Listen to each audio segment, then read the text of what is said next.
The truth of the share market channel में आपका स्वागत है। मैं भवनीश अग्रवाल। नमस्कार दोस्तों, इन दिनों केमिकल शेयरों में कुछ धूम मची हुई है। अब ये धूम के पीछे कारण क्या है? क्या ये धूम लंबे समय तक चलेगी या ये धूम बीच में ही हवा निकल जाएगी? ये गंभीर प्रश्न है, क्योंकि ये आम तौर पर देखिए, जो इन्फॉर्म सर्किल्स है ना, उनको तो मालूम है कि सच्चाई क्या है। बाजार में फिनिश प्रोडक्ट के, इंटरनेशनल मार्केट में, इंडिया के अंदर फिनिश प्रोडक्ट के रेट्स में क्या कोई बढ़ोतरी हुई है? रॉ मटेरियल की रेट्स में क्या कोई बढ़ोतरी हुई है, कमी हुई है? डिमांड की ग्रोथ क्या पोजीशन है? ऑर्डर पोजीशन क्या है कंपनियों के पास में? जो फ्यूचर जो ऑर्डर्स ले रही हैं कंपनियां, उनकी पोजीशन क्या है? ये सारी बातें जो इन्फॉर्म सर्किल्स हैं उनके पास तो हैं, लेकिन retail investor, medium level investors, इनके पास ये खबर नहीं आ पाती। सत्य रूप में कोई भी बताने को तैयार नहीं है। चाहे 1 करोड़ रुपया आप दे दीजिए किसी को, कोई भी नहीं बताएगा आपसे। और वो 1 करोड़ रुपया भी ले लेगा, बताएगा भी नहीं। पक्की बात है, मान लो आप। तो अब सवाल ये है कि कई शेयर तो 50%, 60%, 40% बढ़ गए। भाई ऐसा तो एक क्वार्टर की तो वर्किंग ऐसी आवे कि जिसमें ग्रोथ दिखाई देवे। और कुछ शेयरों को मैंने चेक भी किया, एक आध में ग्रोथ दिखाई भी दी है, लेकिन ग्रोथ कहाँ आई है? ग्रोथ आई है रॉ मटेरियल की प्राइसेज में रिडक्शन हुआ है। Cost of raw material has reduced. 10-15%, 12% से रॉ मटेरियल की कॉस्ट घटी। इसका मतलब रॉ मटेरियल की प्राइसेज में डाउनफॉल आया है। जो ये डाउनफॉल क्यों आया? खासतौर से जो क्रूड की प्राइसेज घटी हैं। केमिकल्स के ज़्यादातर रॉ मटेरियल क्रूड बेस्ड हैं, और क्रूड की तो मिट्टी हो गई आपसे। ब्रेंट क्रूड $69 पर टन पर बैरल रियली सरप्राइजिंग है, और गिरेगा। मैं आपसे बताऊं कारण क्या है कि जो क्रूड की जो डिमांड है due to electrical vehicle throughout the world, electrical vehicle है, फिर ये जो एथेनॉल मर्ज हो रहा है पेट्रोल में, दूसरी बात कि ये जो ग्रीन हाइड्रो आ रहा है, इन सब कारणों से पेट्रोल और डीजल की डिमांड वर्ल्ड वाइड घटती चली जा रही है। गैस की डिमांड नहीं घटेगी, but the petrol demand will continue to reduce throughout the world. Pollution control के लिए, एमिशन कंट्रोल के लिए पूरी दुनिया जो है, और कॉस्ट कंट्रोल के लिए, फ्यूल जो कॉस्ट ऑफ मतलब प्रोपल्शन कॉस्ट है, मतलब उसको की जो परिचालन लागत है, उस परिचालन लागत को कम करने के उद्देश्य से पूरी दुनिया जुटी हुई। तो इस कारण से क्रूड की प्राइसेस तो गिरेंगे, ये बात सही है। अगर छोटी मोटी $5-7 फिर बीच में उठती है, वापस गिर जाएंगी महीने 20 दिन बाद में। लेकिन क्या रॉ मटेरियल कॉस्ट गिरने के परिणाम स्वरूप, ठीक है, 1-1.5 क्वार्टर तक, 2 महीने 3 महीने तक तो मान लो उसका बेनिफिट ले लिया, लेकिन प्रोडक्शन तो गिरेगा नहीं। प्रोडक्शन गिराएंगे भी नहीं, क्योंकि मोटे डिमांड तो हमेशा रहती है हर प्रोडक्ट की। वो जो फिनिश प्रोडक्ट है उसकी प्राइसेज पे भी तो प्रेशर आएगा। भाई जो अगर कोई बहुत ही ज़्यादा डिमांड है तो वो तो बात अलग है, तो वो बात पॉसिबल नहीं है। देखिए, वो बात पॉसिबल नहीं है। क्यों? अक वर्ल्ड ओवर मंदी भी है इस समय। खाली इंडिया ही एक ऐसा देश है जहाँ तेजी है। चाइना में मंदी है, यूएस में मंदी है, यूरोप में मंदी है, जापान में मंदी है। जो मेजर कंज्यूमिंग कंट्रीज हैं और गल्फ कंट्रीज की हालत भी कुल मिला के खराब है, because the petroleum prices are coming down, and petroleum and crude oil are the main source of income of the Gulf countries. तो ऐसी सूरत में जो ये प्राइसेज गिरेंगी, गिरने पड़ेगी उसकी। चाइना एक ऐसी कंट्री है जिसकी हालत खराब है।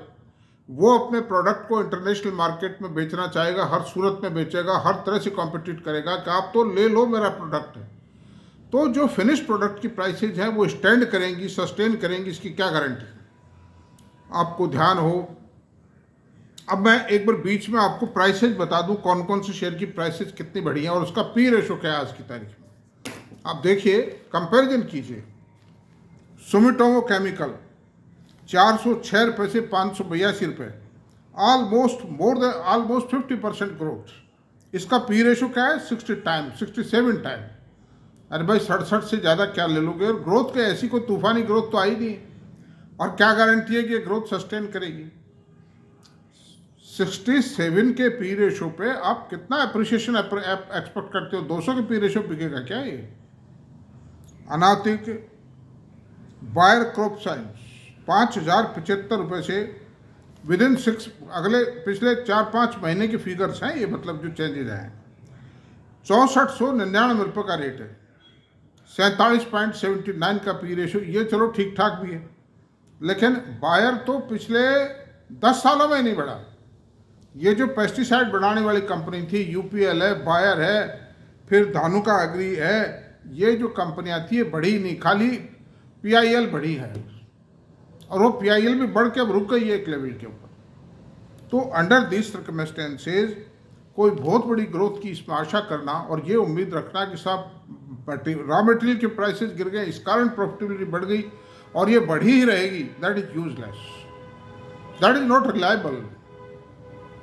बासप की रेट है 4273 रुपये से 6891 रुपये, इसका पी रेशो भी 43.96, लेकिन ये इतना बड़ा धोखा देता है कि मैंने जब ये 3300 रुपये शेयर था तो मैंने कोई 910 में ख़रीदा था। मैंने देखा कि इसके रिज़ल्ट कैसे आते हैं, वो रिज़ल्ट इतना ख़राब आया, इतने अच्छे रिज़ल्ट से इतना ख़राब रिज़ल्ट आया कि वो शेयर सीधा 1100 रुपये आ गया। तो ये डिसेप्टिव शेयर है बासप का। भारत रसायन 13,475 रुपये, 9406 रुपये था आज के 3-4 महीने पहले, 43.46 का पी रेशियो आज इसका। धानुका एग्री जिसका मैंने भी नाम लिया था 1299 रुपये से 1616 रुपये, ये भी करीब करीब 35-40% की ग्रोथ ले चुका है, 62.40 का पी रेशियो है इसका। फाइन ऑर्गेनिक्स, इसका जो रॉ मटेरियल है वो तो पामोलिन है, फिर ये क्यों बढ़ रहा है? इसकी प्राइसेस तो, पामोलिन की प्राइसेस तो आज के 2-4 महीने पहले थी, वही अभी है। 4361 रुपये से 5322 रुपये आ गया, 38.41 का पी रेशो है। यूपीएल 440 से 615 रुपये हुआ है। Still UPL is making losses, reporting losses. इसका रॉ मटेरियल सस्ता हुआ है, लेकिन ये फिनिश प्रोडक्ट की प्राइसेस नहीं गिरेंगी, इस बात की क्या गारंटी?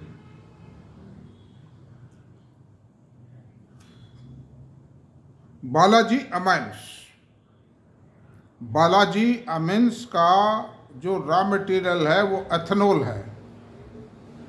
एथेनॉल रूट से ये अल्कलाइंस बनाते हैं, and there are 200 type of alkalines. तो अल्कलाइन एक बहुत ही हाई टेक्नोलॉजी प्रोडक्ट है। इसका रेट 2191 रुपये था, इसका रेट 2287 रुपये भी, इसमें कोई खास बढ़ोतरी नहीं आई है। इसका पी रेशो भी 37.92, लेकिन कोई मतलब नहीं है, ये इसमें भी ग्रोथ के कोई चांसेस नजर नहीं आ रहे। एथेनॉल अभी है भी नहीं, और बिकॉज 1 अक्टूबर से एथेनॉल का प्रोडक्शन शुरू होगा। जो शुगर से प्रोडक्शन होता था that has been stopped by the government due to election reason, वो पॉलिटिकल रीजन था उस समय, चेनी तेज नहीं हो जाए। अल्काइल अमीन्स बढ़ाता है, पेट्रोल से बढ़ाता है, 1907 से 22 ये भी तेज नहीं हुआ।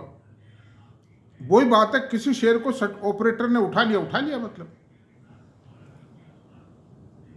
SRF 2100 रुपये से 2549 रुपये, ये शेयर पिछले 2 साल में 2000 रुपये से 2750 रुपये के बीच में कई बार राउंड कर चुका है, और हर बार टीवी पर मैं सुनता हूँ जब भी 2600-2500 होता है ये, कि इसकी वर्किंग में अब सुधार आ रहा है, इसके प्रोडक्ट के प्राइसेस बढ़ रहे हैं, लेकिन वो बढ़ता कुछ नहीं, जब रिजल्ट आता है हवा निकली पड़ी पाती।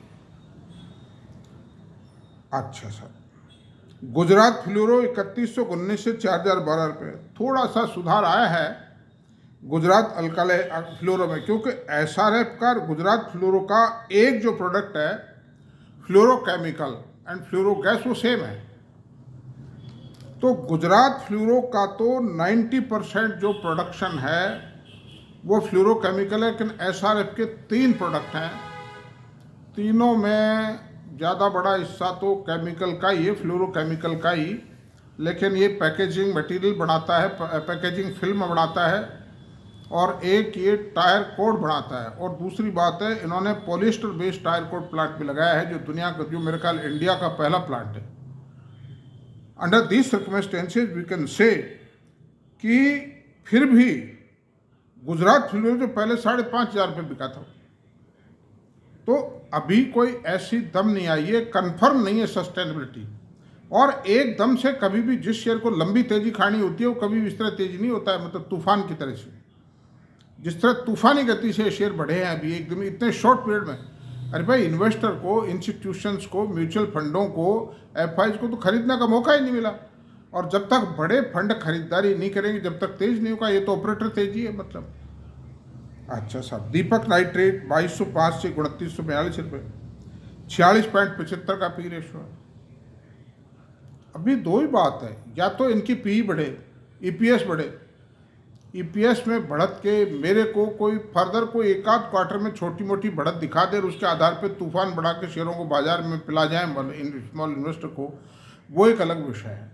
लेकिन मैं ये सब बातें आपको इसलिए बता रहा हूँ, सावधानी बरतें। अतुल 5770 रुपये से 8,034 रुपये, पहले इसका 10,000 हाईएस्ट रेट रहा है और अभी 8,034 पे तो पहुँच भी गया है।